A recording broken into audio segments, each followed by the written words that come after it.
El arquitecto Luis Numelo es el presidente de la Cámara de la Construcción Argentina, filial Córdoba. Bueno, la pregunta la formulé un poco antes de presentarte, Luis. ¿Cómo está la cosa constructivamente en Córdoba? Bueno, mira, debo decirte que me viene siempre a la memoria una frase que le escuché decir a Aldo Rollo. Es que los constructores somos obstinadamente optimistas, una cosa a veces sin mayores justificaciones. Pero en este caso, en este año específicamente, hemos tenido la suerte de que la actividad ha recobrado fuerza después de una prepandemia muy complicada, ni qué hablar durante la pandemia. Pero en febrero, marzo de este año se comenzaron a llamar nuevamente a obras públicas importantes, me refiero al sector de la obra pública. Como por ejemplo el tercer carril de la circunvalación. El tercer carril que viene desde fines del año pasado. También el tema de los acueductos. El tema de los acueductos, el tema de... hay muchas obras de saneamiento, el tema de los caminos rurales. Es decir, hay una obra importante que se empezó a adjudicar en febrero, marzo, y las más importantes se van a empezar a adjudicar ahora, lo que significa que el aumento de la actividad va a ser notable, y eso hoy se verifica en los distintos índices de despacho de materiales, donde el asfalto ha tenido una suba importante, el cemento, etc. En cuanto a la actividad privada, la dividimos en dos: la de la vivienda propia, que ha tenido su correlación con la importante venta de lotes que durante el año 2020 y hoy la gente está cuidando el valor de su dinero de alguna manera, comprando materiales, construyendo. Es que de otra forma, por ejemplo, es decir, del dólar realmente nadie sabe cuál es el precio real. Ese es el tema. Nadie sabe cuál es el precio real. Entonces, comprar dólares ya para muchos no. Llega el momento, bueno, no pueden aguantar más, tenemos que construir nuestra casa. Comenzamos a construir y hay facilidades para eso, sobre todo porque hay empresas que están dando esas facilidades para la adquisición de esos materiales. Exactamente. Además, se viene de una experiencia que se ha capitalizado. Es decir, esto pasó hace un año atrás también, donde el valor del dólar era muy alto y los materiales estaban muy deprimidos. Con el correr del tiempo, los materiales fueron tomando su valor y empezó a tener un equilibrio que hoy, con la suba del dólar en el último mes, volvió nuevamente a tener esa diferencia importante que beneficia a quien tiene dólares billetes y puede invertir en la construcción. Eso para la vivienda propia. Y en el tema, en el sector desarrollista, bueno, entramos en una etapa que evidentemente es de incertidumbre y casi te diría de especulación del inversor, porque ya no compra en el pozo. Todo lo que es construcción son inversiones a mediano y largo plazo. Claro. Eso significa que uno debe tener mínimamente un horizonte. Y hoy la verdad que el horizonte no está, nadie sabe qué es lo que va a suceder una vez que estén las elecciones definidas, qué va a pasar con las tarifas, qué va a pasar con el peso, y sobre todo... Con las tarifas podés estar seguro de que van a subir, claro. De eso no te quepa la más mínima duda. Y una observación que me hacía un inversor, dice, la verdad que puede ser muy interesante subirse a una inversión hoy, inclusive con la ley que hubo que permitía blanquear capitales, exteriorizar activos con un pago mínimo, dice, pero en algún momento vamos a tener los departamentos y tenemos un Estado que nos dice cuánto tiempo lo tenemos que alquilar, cuál va a ser el índice de actualización. Claro. Entonces, ahí se perjudican todos. Mira, se perjudica el que alquila y el propietario. ¿Sí? Y bueno, sin ninguna duda, cuando el mercado interviene, normalmente el mercado que se manejaba, porque cuando uno tiene un buen inquilino no lo quiere perder y viceversa, cuando el inquilino tiene un propietario que es considerado, tampoco se quiere ir de la propiedad.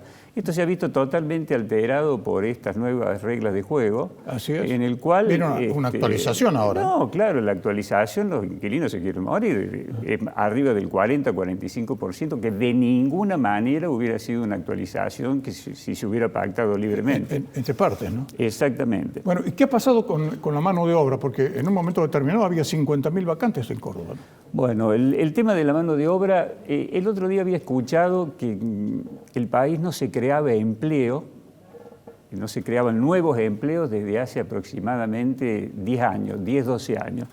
Lo quise verificar en mi sector y realmente cuando pedí en el año 2011 había para esta fecha 31.000 empleados en la construcción formales en Córdoba. Hoy hay el promedio de los últimos 4 o 5 meses, hoy tenemos 24.000.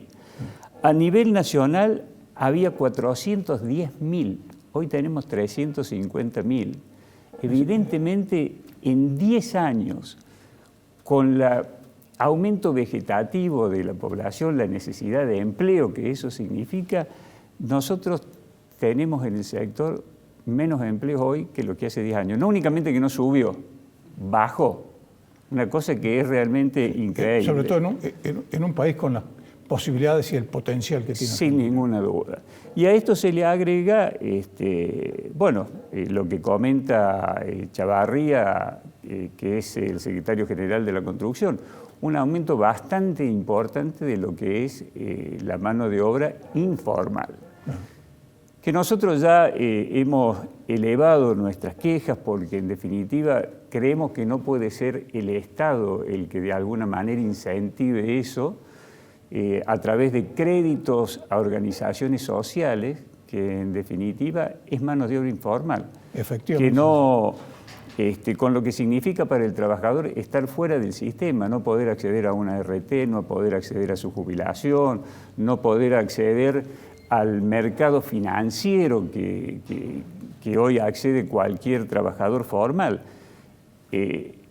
Eso significa un deterioro en las condiciones del trabajo que podemos entenderlo en un primer momento cuando hay que meter plata en el bolsillo de la gente. Ahora, esto no puede ser una política de Estado como lo está haciendo, donde en definitiva estamos en la incongruencia que las organizaciones sociales hoy piden trabajo. No quieren más subsidios, no quieren más fondos casi de libre disponibilidad, quieren trabajar y me parece que es por donde pasa la solución de muchos de los problemas que tenemos, es crear trabajo genuino. Efectivamente, es que no hay país en el mundo que pueda, donde se pueda subsistir merced a que todo el mundo esté dependiendo del Estado. Porque, por ejemplo, se sabe que para la adquisición de la canasta familiar, aproximadamente el 18%, está hecho el cálculo, y es preciso, el 18% proviene de los subsidios del Estado. Sí. Es decir, es una cosa, una dispersión tan grande del gasto social que tiene el gobierno que, como lo decía recién Lucas Navarro aquí, eso en un momento determinado se va a tener que ajustar y ahí la situación va a ser particularmente muy seria. Hay que optimizar, sin ninguna duda estamos gastando mal. Uno lo ve en el sector en el que estamos trabajando, los anuncios desmesurados de obra pública. Hace un año atrás, en agosto del 2020, se anunciaron entre el Procrear y Casa Propia prácticamente 270.000 viviendas, no 270.000 viviendas, 270.000 créditos que muchos iban a refacciones, otros iban a ampliaciones y 44.000 iban a vivienda nueva. Hoy por un artículo de un medio local vemos que un funcionario termina reconociendo que de esos 44.000 créditos se dieron nada más que 7.000.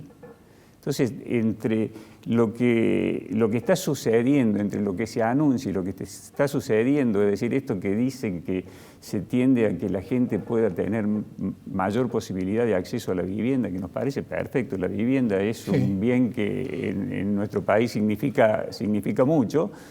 Vemos que en la realidad no es... Lamentablemente, no se da, ¿no? Lamentablemente es así, Luis. Muchas gracias, como siempre, por tu participación. Gracias a vos, ha sido un gusto. Y en